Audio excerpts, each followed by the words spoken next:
Welcome to Caribbean News Brief. CNB and Royal Central praise RCP Internet Radio and Television Ambassador St. Kitts on Tuesday, August 2, 2022. CNB is sponsored by HeCoin, the premier online educational institution in Jamaica, the Caribbean, and beyond. Call or WhatsApp HeCoin at 1-876-223-7204. I'm Ambassador Professor Reverend Dr. Colin O. Jarrett with this edition of CNB. The people of St. Kitts and Nevis are expected to decide on who will be the next government on August 5, 2 years after leading his coalition Team Unity government into office for a second consecutive time. Prime Minister Dr. Timothy Harris will shed the baggage of the two other political partners that helped his People's Labour Party PLP into power. The coalition comprising Harris's PLP, the People's Action Movement PAM, and the Nevis-based Concerned Citizens Movement CCM retained power in the June 2020 elections, winning 9 of the 11 seats in the 15-member parliament.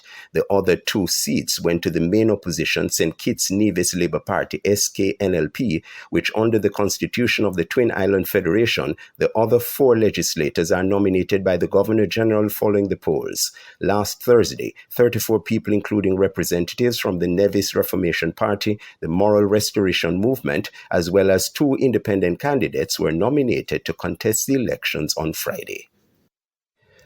2 men were shot dead at a nightclub in Hopkins Village, Belize on the weekend. They are a 23-year-old from Belize and a 56-year-old from Honduras. 8 people were also injured in the incident. The Belize Police Department said 3 gunmen kicked open the nightclub's door around 1 a.m. on Saturday and began shooting at patrons. They later escaped in a waiting vehicle. Police have issued wanted bulletins for these 3 men who they suspect carried out the mass shooting. Cops have begun a manhunt for the 3 men. The Chief Education Officer CEO in St. Lucia has resigned. Dr. Fiona Philip Mayer's resignation takes effect in 2 weeks. The resignation, which surprised many, comes on the heels of issues regarding her pension and gratuity. Reports are that efforts requesting the CEO to stay on proved futile as there was no contract in sight. Monkeypox cases have increased in Puerto Rico. The country has confirmed 21 cases of the virus. This means 8 additional cases were recorded to add to the 13 cases reported since the start of the surveillance at the beginning of the month. The Puerto Rico Department of Health, in its latest bulletin, said 23 vaccination centers have been set up around the island in response to the situation. There are no requirements for receiving the vaccine in Puerto Rico. Meanwhile, Prime Minister of Antigua and Barbuda Gaston Brown has instructed the Ministry of Health to acquire vaccines for the highly contagious monkeypox disease that has already infected thousands of people worldwide. Residents could be required to take another vaccine soon. More than 16,000 cases of monkeypox have been reported across more than 70 countries so far this year. Monkeypox is a disease caused by the monkeypox virus, which is similar to the smallpox virus. Persons typically experience a fever, a rash, swelling lymph nodes, and muscle pain. Monkeypox is spread from person to person by direct contact with the rash and bodily fluids. Clothing, sheets, towels, and other objects can also be sources of infection. The virus is also transmitted from a pregnant mother to an unborn child. Respiratory secretions can also be a source of infection. Anyone experiencing these symptoms should seek medical attention.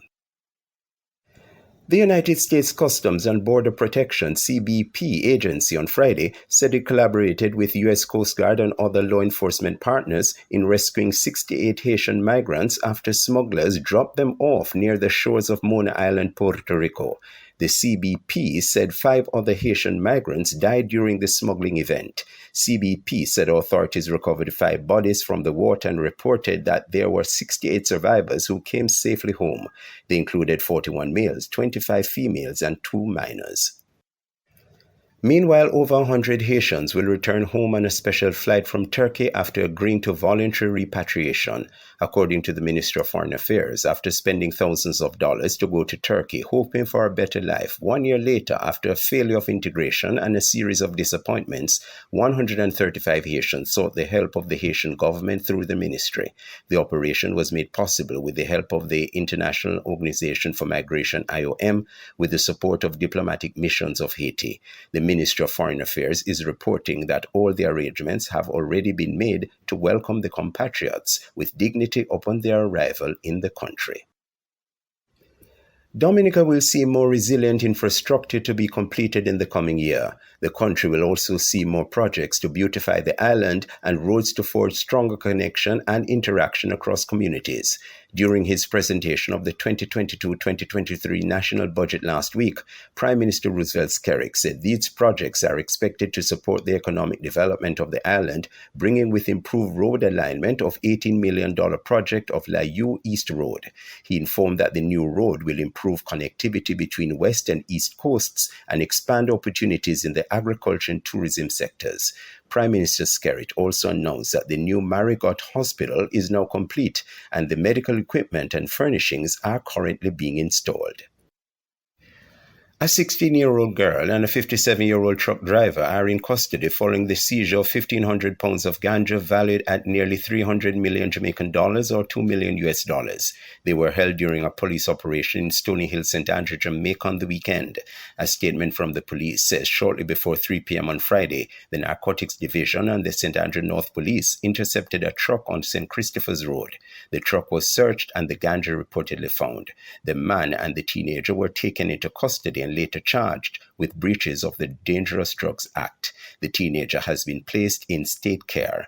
They are both scheduled to appear in court on August 8. In the meantime, Jamaica's Minister of Transport Audley Shaw is imploring Jamaicans to exercise more responsible use of the nation's roads. He said that excessive speeding, failure to keep the traffic lane, inappropriate use of the road, and failure to use the necessary proactive devices are the common factors that account for road deaths. Data from the Road Traffic and Road Safety Unit indicate that as of July 26, approximately 272 Jamaicans have been killed on the nation's roadways, which is 1% decline over the 275 road fatalities for the same period in 2021.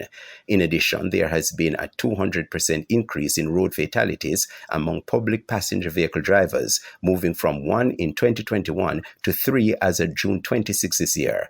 Minister Shaw was addressing the Public Transport Defensive Driving Seminar held recently at the Gulf View Hotel in Manchester.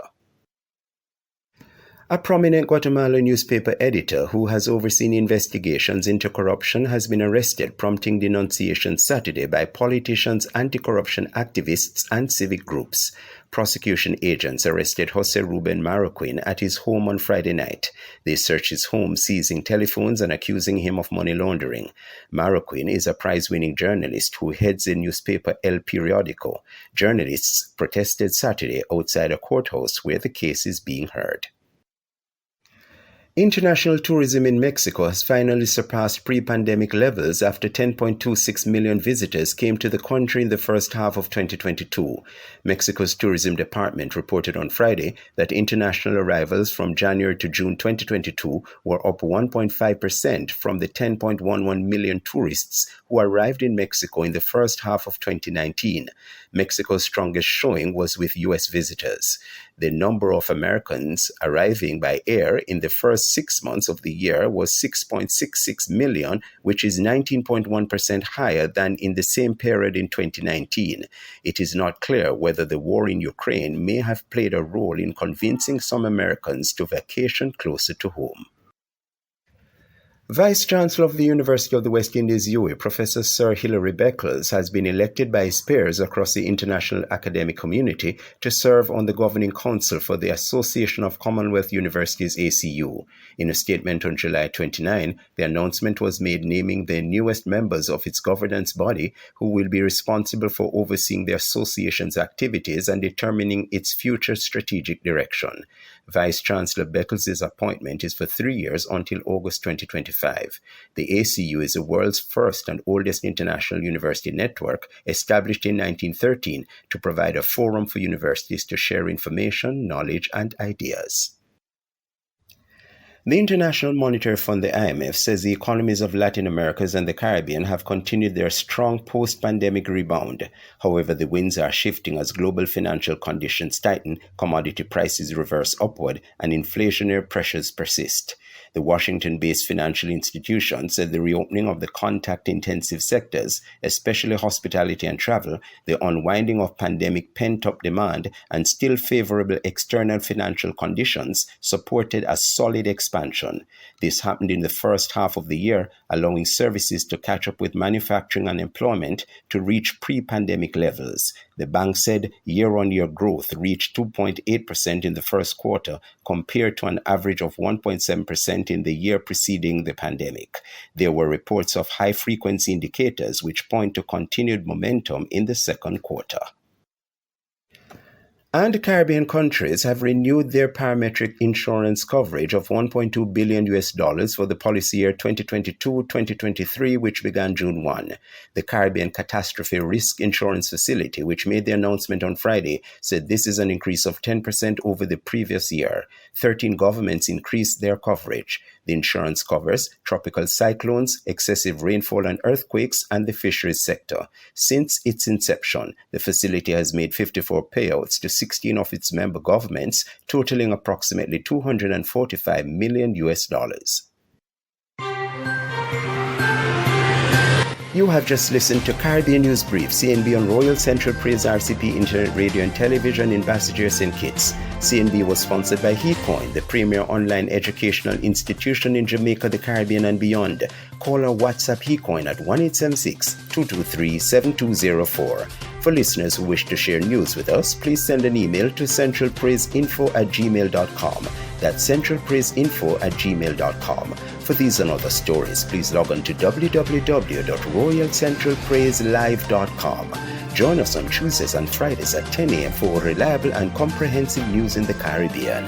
I'm Ambassador Professor Reverend Dr. Colin O'Jarrett, your producer and presenter.